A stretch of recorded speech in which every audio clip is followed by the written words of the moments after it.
Well, thanks for coming. Especially thanks for coming on time. We've had record crowd for the Jim Wood series this semester. But jokes aside, I know that the students who have attended this, and several of you have attended similar talks in the past, have gotten so much out of it that extra credit is just an added bonus that even if you get it, that's great. If you don't, that's great too. So I hope we bring more and more leaders, opinion leaders, to our campus to talk to our students about what is going on in the industry. Right now, health coverage is a hotter debate. And we have with us today Mr. Michael Cotton. Let me just briefly read a short bio of Michael Cotton. Michael Cotton is the president of WellCare's South Division. He oversees network development, provider relations, sales, medical management, and governmental affairs. Prior to joining WellCare in December 2005, he was the worldwide partner and managing director of Mercer Human Resources Consulting and chief executive officer of Mid-Valley CareNet, a physician hospital organization. Mr. Cotton attended The Ohio State University and received his undergraduate degree from Franklin University and his MBA from Cleveland State. Please help me welcome Mr. Michael Cotton to Clayton State. Thank you. Thank you, sir. Thank you. Thank you very much. And my father was a minister. And so whenever I get a chance to get behind one of these, I usually talk longer than I need to. So I'm going to try to stay away from this if I can. Hopefully you guys can hear me in the back. First of all, thank you very much for the opportunity. Dr. Tidwell, I appreciate you extending the opportunity for me to be here today. All the students, distinguished guests, and faculty, thank you very much to be here today to talk to you about what I think is a pretty prevalent topic when you look at what's happening today in terms of the national conversation and what's happening actually from an economic conversation as it relates to healthcare. And healthcare reform, healthcare financing reform, there are a number of words and a number of names that it comes by. But all in all, we're basically talking about healthcare financing reform. You may not have heard the debates that talk about quality. You may not have heard the debates that talk about what's happening from the clinical efficacy of what's being done. You may not have heard the debates about what's happening from the standpoint of extending life, but basically we're talking about what happens to the money. I want to be very clear about that because that's really what the debate is about. A little bit about my background. I'm sneaking behind the lectern. I'll try not to preach too much. I actually have been in healthcare about 23 years. I started out wanting to go to medical school, actually took the MCATs, passed, and decided at the time, after talking to a couple of my counselors and professors, it was really more exciting to be the guy kind of working with the doctors and kind of managing them than practicing medicine. When you look at everything around tort reform, you look at all the issues as it relates to liability, that was the place to go. And worked in a number of organizations that are focused on healthcare and healthcare reform. As I look at this room, it kind of brings me back to when I was an undergrad at Ohio State. Anyone here from Ohio by any chance? All right, go Bucks, OH. I won't talk about football and the SEC and any of that at all. That's a bad topic if you're from the North. But, you know, when I was in school, I actually had two majors. I wanted to go to the seminary and wanted to also be a physician. And this class kind of reminds me of one of the courses that I took in preparation for the seminary. I actually was involved in having two guest speakers come in just like today. And the speakers were, one was a Catholic priest who was talking about all of the issues and all the issues around the Catholic Church. And then one was a Baptist minister, and he was talking from, I guess, the Protestant side. And it was a very interesting conversation. One of my best friends, Mark Jernigan, who actually played football for Ohio State, was in the room with me, and he was Catholic, and since my dad was an AME minister, I kind of took the Protestant in. And so as the priest got up, he talked first, and he was talking about all the issues as it relates to the Catholic Church, about how, for example, when they hold up the chalice, there's a blessing of the wine as it relates to the blood of the Lord, and talked a little bit about the homily and the recognition of the saints. And I'd ask Mark every now and then, well, what does this all mean? And, he'd explain to me what each element meant. Then we got to the point where it was time for the Baptist minister to come up, and they talked about very similar things, and they raised the chalice and talked about the issues around the Protestant church. And then at one point, the Protestant minister actually kind of took off his watch and took it off and laid it down, and Mark said, well, what does that mean? And I told him it really meant not a damn thing, because we're going to be there all day no matter what that watch says. So my watch is there so that I'll know when to stop. Okay? All right, healthcare reform. By show of hands, who give me a definition of healthcare reform? Anybody? Or I'll pick somebody.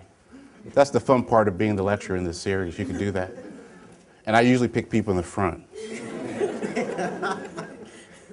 But sometimes I occasionally go in the back. The hat there, with the orange on your hat, right there, you just smiled at me just then.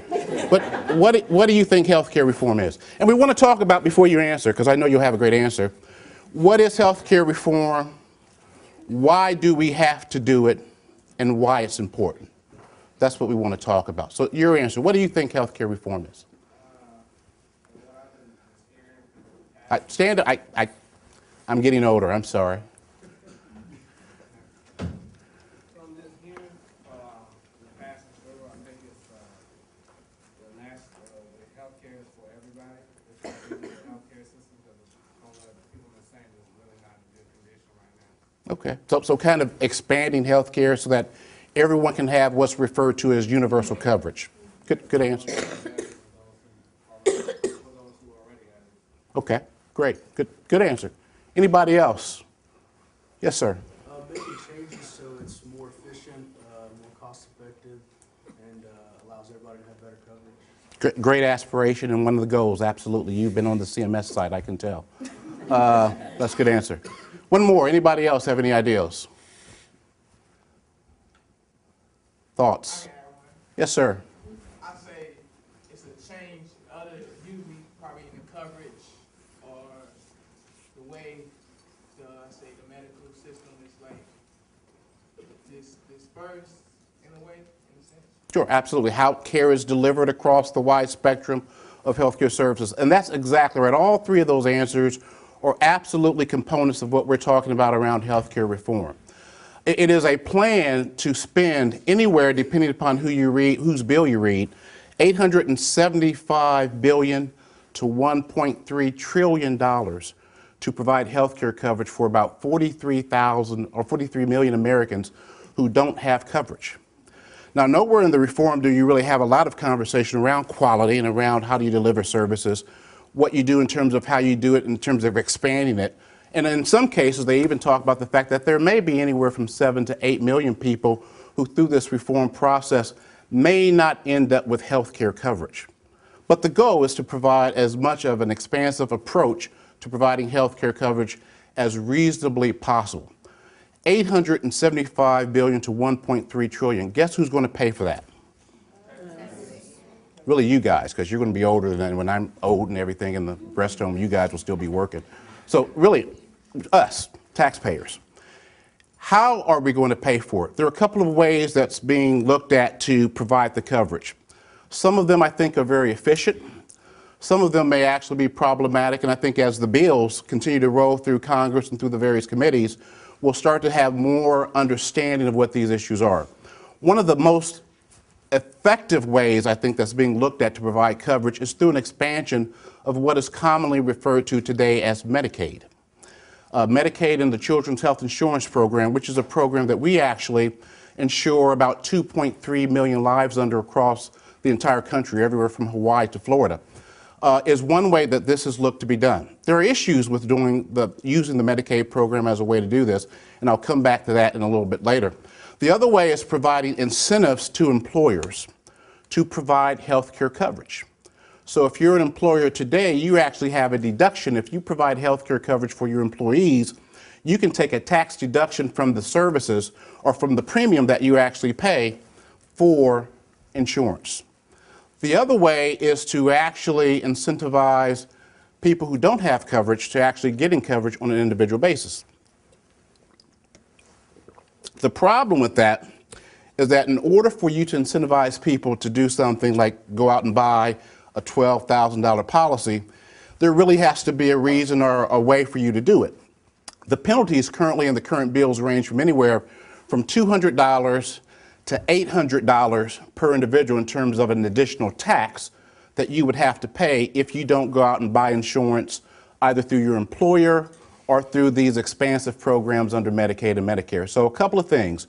One, to look to expand coverage to everybody through a $875 billion to $1.2 trillion funding mechanism. I won't call it a tax, let's say it's funding, because many people are going to pay for it. Pharmacies are going to pay, insurance companies are going to pay, you're going to pay, I'm going to pay. So that funding mechanism is one way that it's going to be provided. The other way is through incentives for employers to maintain coverage and to keep it. And then the other way is to incentivize individuals who don't have coverage today to go out and get coverage and to make sure that they have insurance. Now, does everybody here have, just by show of hands, who does not have insurance? Raise them a little higher so I can see. So most people here have insurance. How many people have insurance through an employer, by show of hands? So most people have it through some employment mechanism. How many people have gone out and bought their own insurance coverage and paid their own premium? More than I would expect with this size. That's actually a large number of people. Normally, you see anywhere from 2 to 3 hands at most because of the cost of the program. The way the legislation is being proposed, that if you do not go out and buy health insurance, and let's say you pocket that $800 tax, let's assume that's what it's going to be for now, you can still go out and get coverage on the individual markets through exchanges and have coverage. Now, on one hand, that seems great.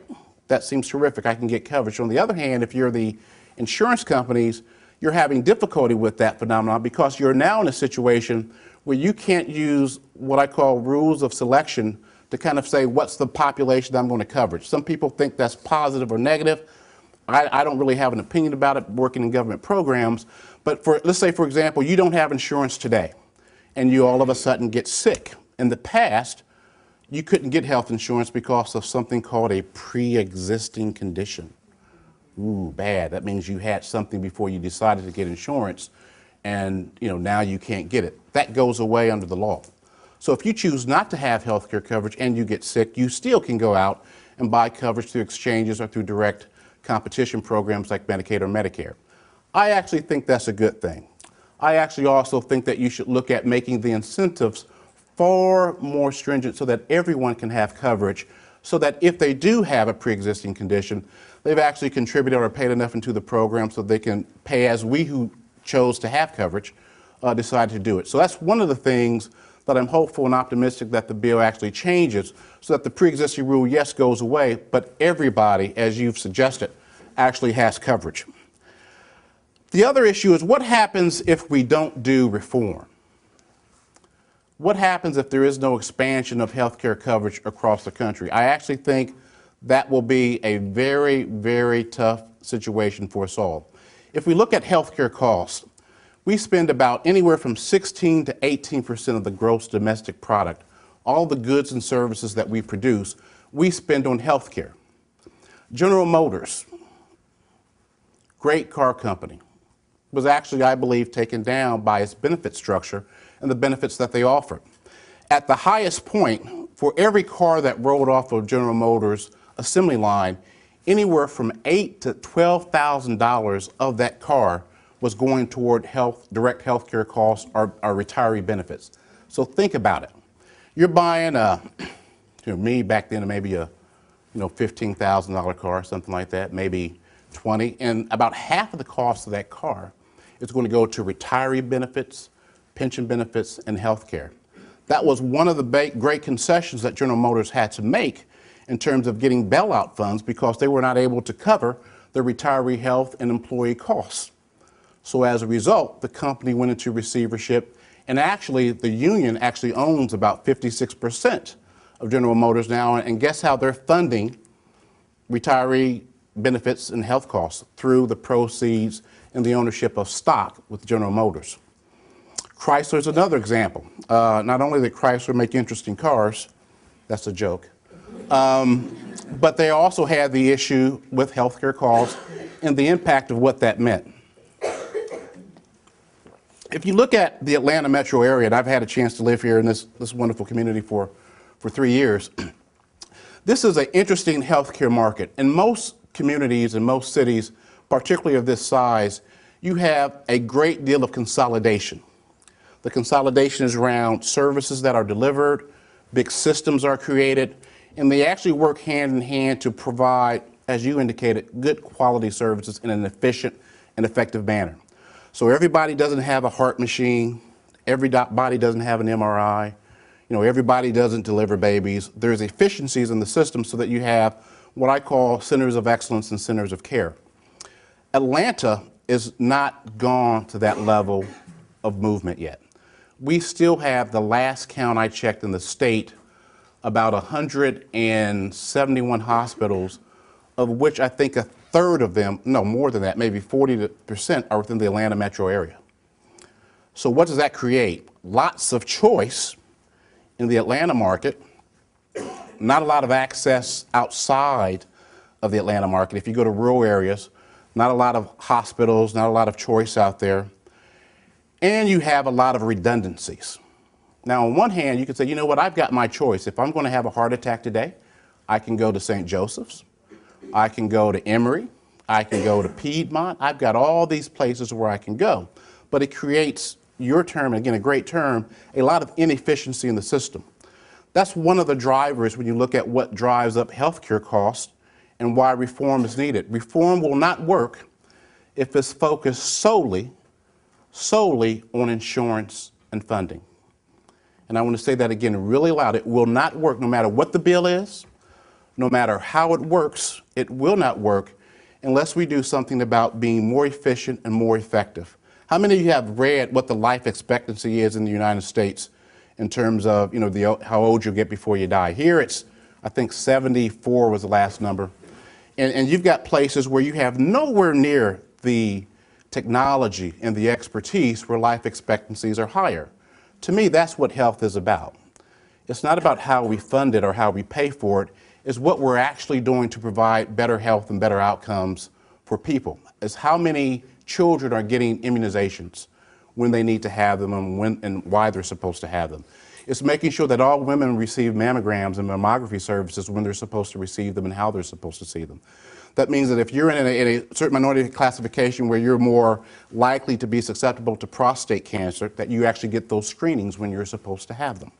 That's what we should be focusing on, and that's what this bill should be focused on more greatly. And I think one of the reasons why you've seen delays in the bill rolling out, because there are groups beginning to speak to those issues in the proposed legislation. It's not just about making sure that you don't have to have, if you have a pre-existing condition, you can still get health care coverage. It's not about providing incentives, or what I call non-incentives, for people to buy coverage when they should have it anywhere. Everyone here has everyone here who drives has car insurance, right? Even if you don't say yes. You have to get auto insurance. So why would you not have to have insurance that if you got really sick, you could pay for it? Efficiencies. What the bill should include, why it's important. When we look at the dollars that we spend, and there are a number of industries, when you look at healthcare, that are driven off of this economic engine. You have pharmacies, big pharma, hospitals, insurance companies, nurses, doctors, clinicians, radiologists, just a whole number of different areas. It means that you may have to pull some money out. It may mean that hospitals as they exist today may have to be different. It may mean that some hospitals, as tough as it is for certain communities, or may have to close. It may mean that certain providers or certain people looking to go into certain specialties where they want to do a lot of orthopedic work and work that actually creates a lot of revenue maybe they need to go back into primary care or some of the more fundamental elements of healthcare delivery to make sure that we have sufficient providers in that particular area.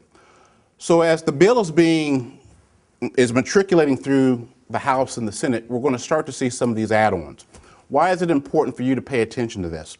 Because you're all going to be out working soon. When you graduate from here and get that sheath and go out, you're going to have to make decisions about you, your health care, the health care for your children, maybe the health care for your parents or a sibling or someone else that you may be taking care of as you look at intergenerational issues, and what the cost of that will be. And again, if you're looking at the cost of an individual policy today, it could be as high as $10,000 to $12,000 or maybe even $15,000. And if you look at what's happening with employers, if they're going to have to do this and actually have to pay for coverage, it's going to cost them more. So the cost of this is going to be phenomenal. The only way to pull it back and to pull it down is to focus on what I think are three principles. One, focus in on making sure that the full spectrum of healthcare services are available and they're delivered within the community. What does that mean? Actually provide incentives and provide the capability for hospitals and physicians to go into what I call the fundamental practices. Let's pay for primary care. Let's incentivize people to make as much money for treating children as they would if they were a person doing orthopedic surgery.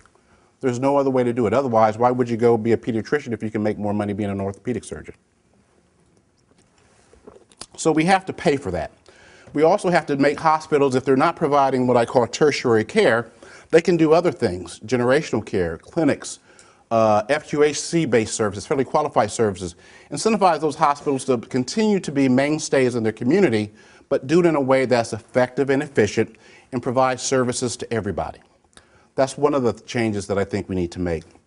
The second one is mandate that everyone have coverage. Don't make a penalty if you don't. You have to have it. If you drive a car, you gotta have insurance. If you're buying a house, you have to have mortgage insurance. Why would we not make it mandatory for everyone to have health insurance?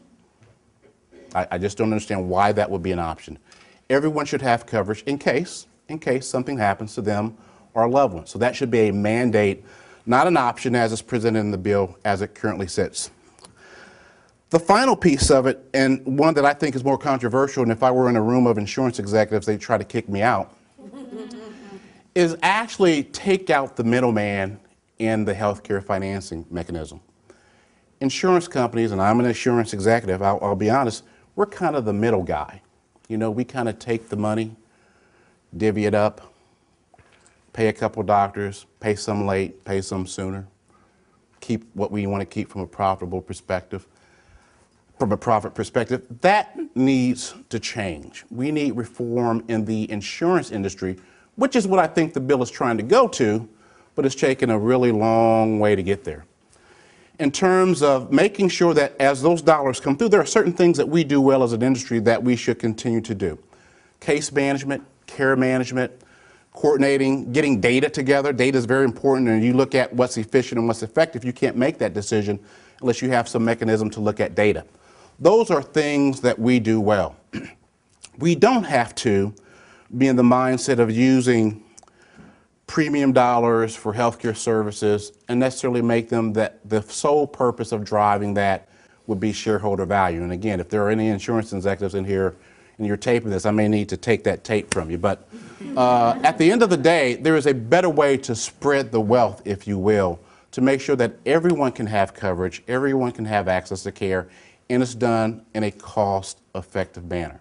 So changing the delivery system, how the delivery system is delivered, maybe some hospitals close, incentivizing people to go into primary care, not going into some of the more sexy specialties where you can make all the dollars, incentivizing people for good primary care, looking at the mechanism in terms of how services are delivered, and then also looking at the financing and the funding side. That's how we get real reform. That's how we get real change in healthcare. But that's going to be a lot of work because it means some people who are at the trough today may not be there later on. It may mean that the kind of healthcare coverage you have today may be a little different than it is. Still good coverage, but it may be a little different. You may have to pay a little bit more out of pocket or pay a little bit more, but it will be different. May mean that those of us who decided not to get any coverage have to have it, have to get it. As the debate continues on, please, please, please make sure you pay attention to it, because this will have a profound impact on all of us in the years to come. It will be what we're paying for. It will be what's driving economic issues and pressures more than even the financial markets, I believe, because again, 20% of gross domestic product, that's a lot of money. And a lot of people want to have access to it. A lot of people want to use it. Let's make sure that we're able to use it for what I believe is right. Making sure everyone has access to care, good quality care, that's done in an efficient manner, and we use all the tools and technologies that we have here in this country to really move the needle on that life expectancy and some of the other metrics that are important that are out there, such as NICU birth rate, the birth weight of babies, preventive services, all those things that are important that really make a difference and are far more important than the bottom lines of insurance companies or whether or not a hospital has a big machine that they want to use as much as they can. Yes, sir. I wanted to say something about the insurance. You say you work for an insurance company? I do. Don't hold that against me. Well, a lot of the reason why, insurance is such a big issue is because of the insurance companies. Yep. Dealing with, like you're talking about data, Mhm. I've read approximately $500 billion is spent just on paperwork. Mm-hmm. Yep. So I believe that a lot of it has to do with insurance company. Yeah, it would be nice for everybody to have insurance, but a lot of it has to do with your side of it. Great question, and I think you had a question there. So what drives the paperwork? HIPAA. Does anybody know what HIPAA is? Health insurance portability. Okay, with all those other acronyms. So did the insurance companies start HIPAA? No. Who started HIPAA? The government. Okay. Who heard of the Balanced Budget Act of 2002, BBA? Anybody hear that? Insurance companies start that? Who started that?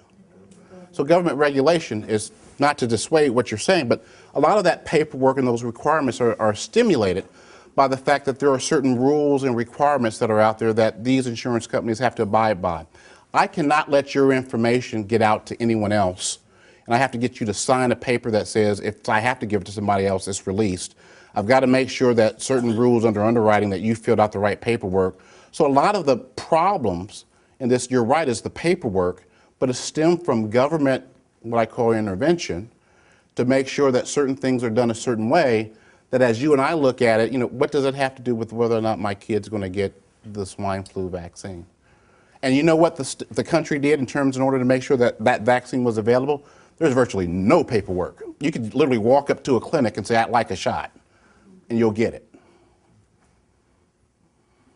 They'll ask a couple of questions, any allergies to eggs, but basically, that's the most direct way of getting access to care, the way that's delivered. And that's gotten rid of a lot of barriers, and I think at the end, we'll actually end up saving lives because we haven't put all the issues, all the insurance encumbrance around that. We're just delivering care. We're getting what people need to have to them when they need it. So hopefully the legislation will also eliminate some of those barriers and some of those impediments so that we can get focused back on what's important, that's providing health care, as opposed to a lot of paperwork, a lot of burden. The data, I think, is important because we can't make changes and we won't know what's important unless we have information to look at. So I think it's important to look at what the prevalence rate is for low birth babies in Atlanta. I think many of you will be surprised if you go to certain areas in the city, West End, some of those other areas, you got higher rates of low birth weight in those communities than you have in places like Africa and South America. There are more babies being born under appropriate birth weight there in those health planning service areas than you have in countries across the ocean. That speaks a lot about our healthcare delivery system. Yes, sir. Earlier you was talking about mandating coverage. And first question is, what type of penalties do you push for people that don't do it anyway? Because there's going to be people that don't. And what do you do about someone as myself who's like, okay, the government's telling me I've got to have it and I'm not going to get it just because of that? Okay. There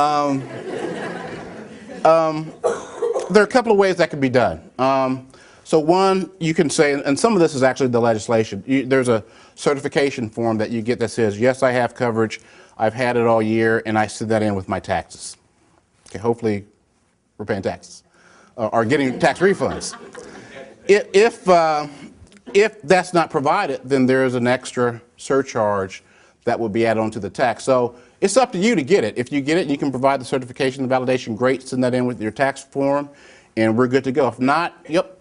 So in case you have to get sick and we have to pay for it, we're going to actually take that deduction from either a tax refund or you owe a tax, so that we'll actually be able to pay for that. So the way to do that, if you don't go out and get it, there should be a way that through the IRS, which would be good for something better than taxing everybody, it actually funds that through taxation. I do believe everyone should have coverage. That should be something that should be basic. Everyone should be able to go get access to care, irrespective of whether you're on Medicaid or Blue Cross or United or any other programs, and have access to those services. And so if you're not getting it directly, there should be a way through the government as a funding mechanism to cover the cost. I've got a comment. Yes, ma'am. I'll be up there. For small business, you know, we run a construction small business. We're out there, everything was great when I worked outside the home and can carry an employer policy, but now we're on our own as a small business. We pay Blue Cross Blue Shield $750 a month to have health insurance, and that's on 2 individuals. The cost is unbelievable. Is anything set in this plan to help reduce that cost for the employer? There are some things that will look to that. There will be, in many states, insurance is regulated at the state level. It's not regulated. There's a law back in the 30s about intercommerce trade, but basically, the bill has what will be a basic level of coverage. Now, that basic leverage may mean that you have a lot of out-of-pocket expenses that if you get really sick, you're covered really well.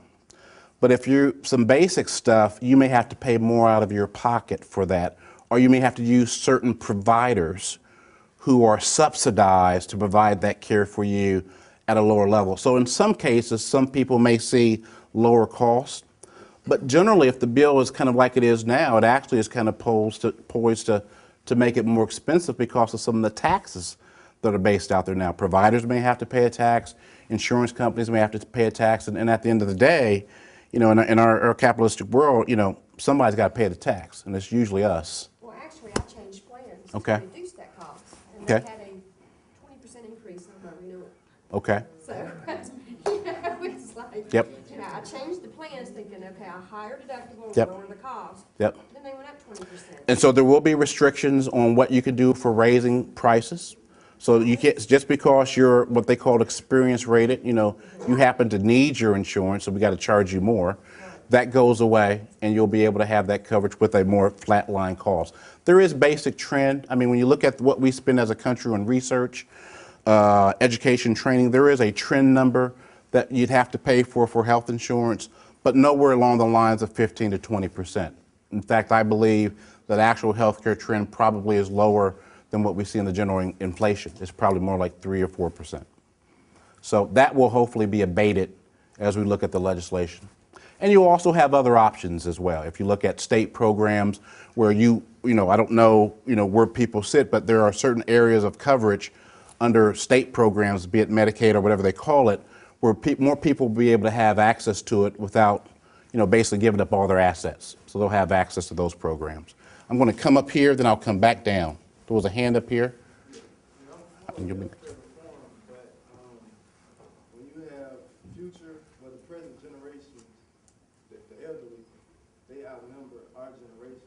So when you have, when we go into the labor force, they will outnumber us. So with taxes, we will pay more taxes to support the elderly, and for like when we have people are having less kids than before. Yeah. So wouldn't that have an effect on? You've got the baby boom generation getting to that retiree age. People are having fewer kids. Generation X is smaller. So there will be a big pulse, a big bump on the economy in the healthcare delivery system. And unfortunately, it's hard to abate that. People are living longer than they used to live. There's more technology, so there will be some costs. That's why I think the efficiency issue is so important, incentivizing people to get in and to provide basic care and services. The way to abate that is to lower the rate and the incidence level of people getting sick. And so if you can get people healthier and living longer healthier, that's how you get that number down. The numbers are there, unless there's some catastrophic issue, there's going to be a huge influx of baby boomers in the next 10, 15 years getting in that Medicare retiree age. So the only way that I think you can cover that is if you actually begin doing the preventive care services, promoting healthy living, promoting people living healthy so that when they get to that age, they're able to sustain and be more healthy. I saw a hand up here, then I'm going to come down this way. What do you think that it would drive down costs to open up like insurance to all states so that the consumer can shop around outside the state for a lower cost?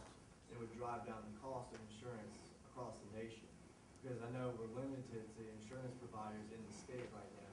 Yep. I think Alabama's like got 2 providers. Yep. So therefore it's basically what they say goes.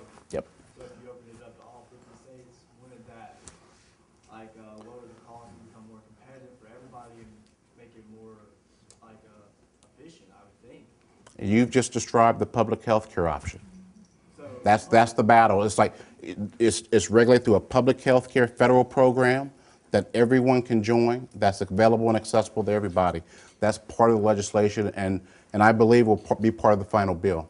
That way, you're exactly right. You're not dealing with the states who manage the insurance industry a little different from a business perspective versus a healthcare financing perspective. There was a hand here. Yes. I have 2 parts to the question. Okay. First, I'll try to have 2 parts to my answer. like what you were saying earlier about how just 2 people will cost approximately $800, give or take. With this new policy, with this reform package that's going on, that will affect insurance. So, insurance companies in a good way, or will that be in a bad way for insurance companies? It depends. Because right now, who's benefiting is insurance companies. So with this reform package, it's really going to affect you in a negative way, wouldn't it? It depends. Or are you going to make sure that y'all get y'all the money? It depends. So I knew there'd be one healthcare executive in it. It really depends. I expect there to be consolidation in the business. So the number of there are hundreds of insurance companies, regional ones, small ones, large ones. You hear about the big Uniteds, Blue Cross, WellPoint, Aetna, Cigna, Coventry, but there are really literally hundreds of these programs. There will be consolidation, and there probably needs to be consolidation. Some of these programs will not be around. The issue around insurance is managing risk. At the end of the day, I want to have enough money to cover any loss I may have. That's, there's a lot of actuarial tables and science, but at the end of the day, if I can get as much money as I can to cover any problem, I'm okay. Somebody insure the space shuttle, okay? So somebody will insure something if they get enough money.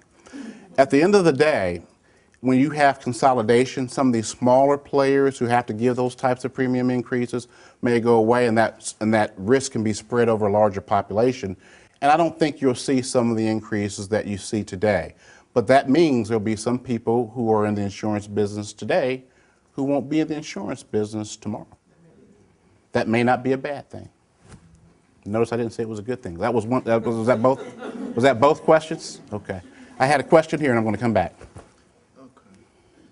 I've discovered that a lot of healthcare issues arise because there are a lot of public hospitals out there, healthcare institutions that do not accept healthcare insurance. So my question is, during this type of reform, are there any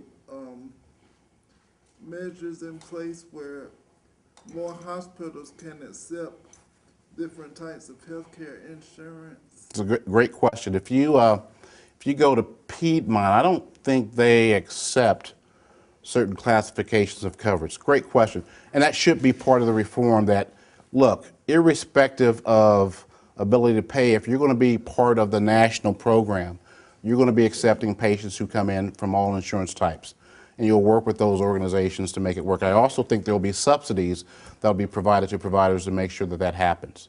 You know, Grady is an interesting phenomenon here in Atlanta. I lived in Chicago, and they used to have Cook County Hospital. How many people watched ER? That was the Grady of Chicago. And then the Metro Hospital in Cleveland, where I lived, was a hospital system that served the poor. And those hospitals transformed. They went through a very large process of changing their delivery system, got out of the county systems, developed boards, and are doing what Grady is doing now.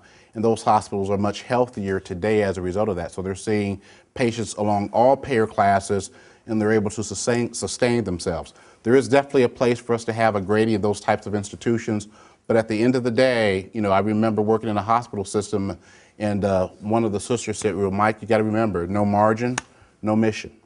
And we got to pay people, we got to pay for technology. If we don't make a little money, we don't have a mission. And that stuck with me my entire career. Even not-for-profit, religious-based institutions understand that you got to cover the cost of the freight. So hopefully that will be part of legislation as well. There were some hands up here. There's one there, and I'll come back here. Yes, a mandatory health care coverage, insurance coverage becomes a reality. Will that not hurt the working poor who can't afford to make the $800, $750 a month premium payment? I mean, how do they get, I mean, they just can't do it. Part of the legislation will be an expansion. Right now, if you're covered under state programs, be it the Children's Health Insurance Program or Medicaid, it's up to 100% of the federal poverty level. The legislation that's there, expands that up to as high as, in some cases, 300%. So if you are working and you're able to be eligible for those populations, you can get in those programs. States will have a lot of flexibility to do that, and I can see that going up to 300% of FPL, federal poverty level. Now, what is that number? You know, it's, you know, $56,000. That's still, you know, if you're a family of four. But the expansion hopefully will allow people to buy into the program. And if you're not covered 100%, you'll have an opportunity to buy into it by paying a small premium. That's what happens down in the Peach Care program. If you pay a small premium, you're actually able to get coverage for children. That will be expanded to adults. There was a hand here. I guess I wanted to get your response on two types of inefficiencies. Number one, we had our representative tell us from the CMO that we had a patient that had been in the ER 15 times so far this year for asthma and had not yet stepped foot in a PCP office. The other issue is the amount of man-hours spent reconciling PPS rates. You know, it's just unbelievable the amount of time and paperwork involved in correcting prior inefficiencies over and over and over. There needs to be some type of repercussion for a patient who goes to an ER 15 times in less than 12 months. Because I wouldn't do it because I have $250 deductible every time I step in the door. So what would you recommend the penalty be for someone to abuse a system like that? Well, first you gotta ask yourself, why would somebody go to the ER 15 times if they have a doctor? It was a well-care patient. Okay, and what we have found in some of those instances is that we actually are finding people where there are other abuses that are going on, where people are going to the ER for either pain relief or other activities. If it is asthma, there are programs I know that we have where we have an outreach program that we actually partner with the CDC. It's called ZAP Asthma. And we try to go out and find those patients who have gone to the ER, have not made a connection to their primary care physician, and if necessary, drive them and go with them to their primary care physician to make sure they make a connection and they can be seen. You have a very good point, though. Right now, you and I, we have an out-of-pocket expense if we go to the ER, so we think about it. You know, I had bronchitis, so I was like, you know, unless, you know, honey, you know, you see me turning blue, it's going to be okay. There is no out-of-pocket expense for folks who are on government assistance, so there's There's no expense. So as I say, everyone needs to have insurance. Everyone needs to pay a little bit into the pot. You have to have what I call personal accountability. And it may not mean that you can afford $100 or $200, but you have to have some incentive for you to think about, you know what, I may not feel well. What's the best way for me to access the healthcare system and get good health care? And that's part of what I believe is going to be part of the reform, where there'll be different things that are tied to the benefit structure to make it work better. Right now, there is no incentive for someone just not to go to the ER if they're on public assistance. There's no out-of-pocket expense. They've seen me all the time. They got to see me now. And so your reimbursement probably would be somewhere around $60 to that ER for history and evaluation, and then they walk away with the hospital absorbing a lot of the cost. The issue needs to be, if that patient's coming there and they're coming to an ER setting, the ER should be used for what the ER should be used for, life-threatening conditions. If somebody's walking to the ER, probably not a life-threatening condition. So how can you triage that patient and then get them into a right setting where they can be seen in an appropriate area? That's part of the inefficiency, where we do have people going for primary care services and non-emergent services to a very high-cost facility. Because if I'm running an ER, when I worked in the hospital system, somebody came in, you had a headache, guaranteed MRI, guaranteed full-scale workup by a psych doc, and maybe a neurologist.